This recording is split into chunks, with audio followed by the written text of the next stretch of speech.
Water is so vital to our health. After all, our bodies are made up of 78% water. So it helps with the building blocks to our cells. It helps carry nutrients around in our body. It helps regulate temperature and so much more. Most of the water we consume today is filled up with so many different contaminants, and filtering with a Brita filter, your fridge filter, or just drinking tap water is not going to cut it. These contaminants have such a detrimental effect on our health that if we don't filter them out, we're going to have problems in the long run.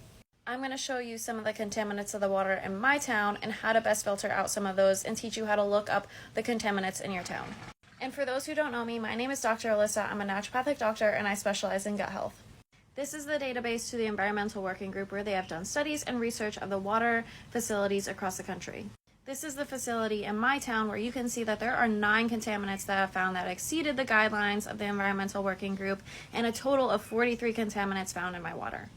Now, in the country, there are guidelines in each state of what is legal amounts of these contaminants to be found in the water, but that does not mean that they are safe. Here you can see that these are 18 and 21 times the limit, and there is actually no legal limit set. These two both can cause cancer, and the chromium has an impact on liver health and reproductive health. Nitrates are from chemical fertilizer and come to contaminate our water from runoff and have been shown to cause bladder cancer and also impacts our thyroid function. PFOs are known as the forever chemicals because they bioaccumulate in our bodies and they cause so many detrimental health effects, and they're in so many different products like nonstick pans, waterproof clothing, and fast food wrappers. PFOs have been shown to cause cancer, weaken our immune system, disrupt our hormones, weaken our thyroid, and even accelerate puberty.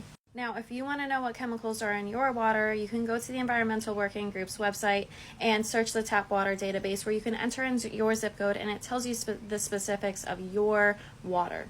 There it will tell you how to best filter out those chemicals as well. I hope you found this video useful, and like always, if you have any questions, leave them below. I would be more than happy to answer them.